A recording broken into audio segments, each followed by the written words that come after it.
Bonjour. Aujourd'hui, méditation, une prise de conscience sur la loi du consentement et les 10 stratégies de manipulation de masse.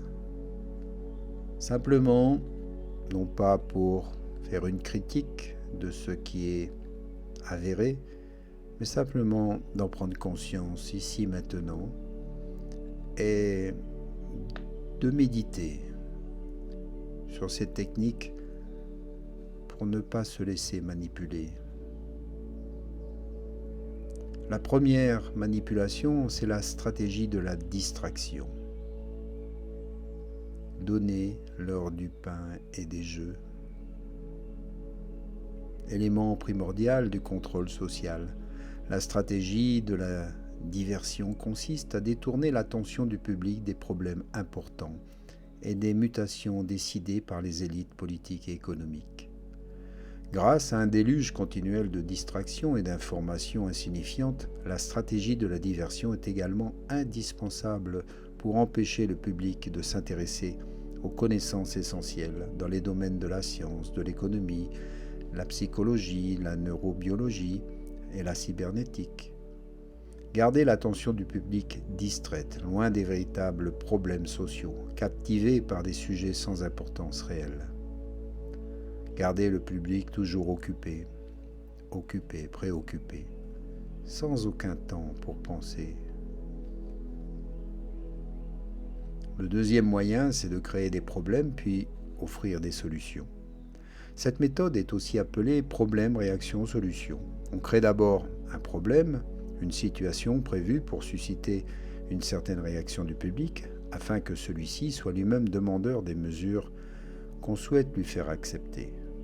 Par exemple, laisser se développer la violence urbaine ou organiser des attentats sanglants, afin que le public soit demandeur de lois sécuritaires au détriment de leur liberté.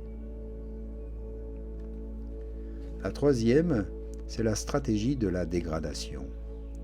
Pour faire accepter une mesure inacceptable, il suffit de l'appliquer progressivement, en dégradé, sur quelques années. C'est de cette façon que les conditions socio-économiques radicalement nouvelles ont été imposées durant des années. Chômage massif, précarité, flexibilité, délocalisation, salaire n'assurant plus un revenu décent, autant de changements qui auraient provoqué une révolution s'ils avaient été appliqués brutalement. En 4, la stratégie du différé. Une autre façon de faire accepter une décision impopulaire est de la présenter comme douloureuse mais nécessaire. En obtenant l'accord du public dans le présent pour une application dans le futur. Il est toujours plus facile d'accepter un sacrifice futur qu'un sacrifice immédiat. D'abord parce que l'effort n'est pas fourni tout de suite, ensuite parce que le public a toujours tendance à espérer, naïvement, que tout ira mieux demain, et que le sacrifice demandé pourra être évité. Enfin, cela laisse du temps au public pour s'habituer à l'idée du changement, et l'accepter avec résignation lorsque le moment sera venu. C'est la loi du consentement. En 5, s'adresser au public comme à des enfants en bas âge. La plupart des publicités destinées au grand public utilisent un discours, des arguments, des personnages et un ton particulièrement infantilisant, souvent proche du débilisant, comme si le spectateur était un enfant en bas âge ou un handicapé mental. Plus on cherchera à tromper le spectateur, plus on adoptera un ton infantilisant. Pourquoi ? Si on s'adresse à une personne comme s'il était âgé de 12 ans, alors en raison de la suggestibilité, elle aura avec une certaine probabilité une réponse ou une réaction aussi dénuée de sens critique que celle d'une personne de 12 ans. Et ça, c'est prouvé scientifiquement. En 6, faire appel à l'émotionnel plutôt qu'à la réflexion. Faire appel à l'émotionnel est une technique classique pour court-circuiter l'analyse rationnelle et donc le sens critique des individus. De plus, l'utilisation du registre émotionnel permet d'ouvrir la porte d'accès à l'inconscient pour y implanter des idées, des désirs, des peurs, des pulsions ou des comportements. Souvent, on va parler du réchauffement climatique, par exemple, et ça nous permettra de taxer les carburants. C'est un exemple parmi tant d'autres. En 7, maintenir le public dans l'ignorance et la bêtise. Faire en sorte que le public soit incapable de comprendre les technologies et les méthodes utilisées pour son contrôle et son esclavage. La qualité de l'éducation donnée aux classes inférieures doit être la plus pauvre, de telle sorte que le fossé de l'ignorance qui isole les classes inférieures des classes supérieures soit et demeure incompréhensible par des classes inférieures. C'est souvent des bons moyens pour faire de l'élitisme. En 8, encourager le public à se complaire dans la médiocrité. Encourager le public à trouver cool le fait d'être bête, vulgaire et inculte. Il y a beaucoup d'émissions de TV dans ce sens, les télé-reality shows par exemple. En 9, remplacer la révolte par la culpabilité. Faire croire à l'individu qu'il est seul responsable de son malheur, à cause de l'insuffisance de son intelligence, de ses capacités ou de ses efforts. Ainsi, au lieu de se révolter contre le système économique, l'individu s'auto-dévalue et culpabilise, ce qui engendre un état dépressif, dont l'un des effets est l'inhibition de l'action. Donc pas de révolution. En 10, connaître les individus mieux qu'ils ne se connaissent eux-mêmes. Au cours des 50 dernières années, les progrès fulgurants de la science ont creusé un fossé croissant entre les connaissances du public et celles détenues et utilisées par les élites dirigeantes.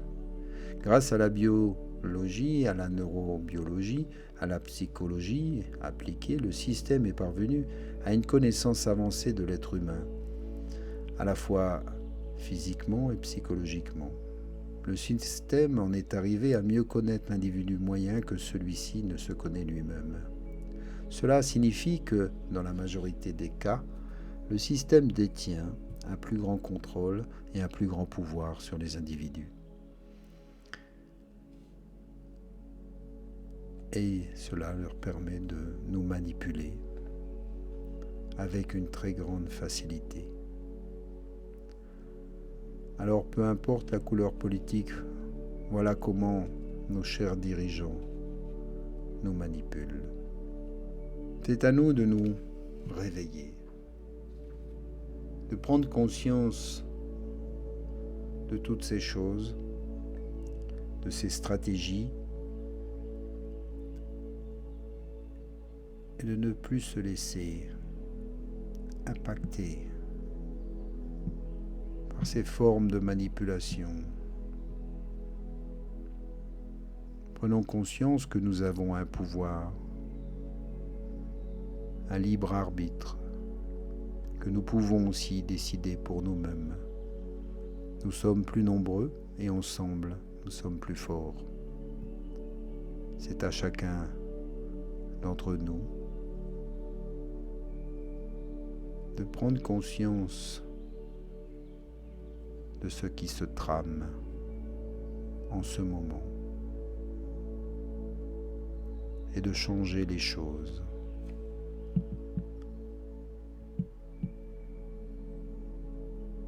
Prenez-en conscience.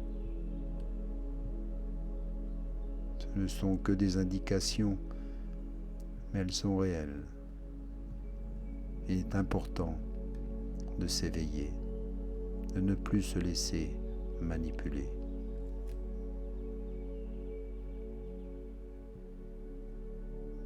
Merci à vous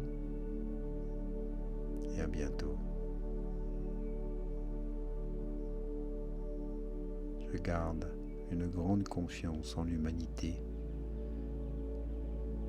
à son éveil.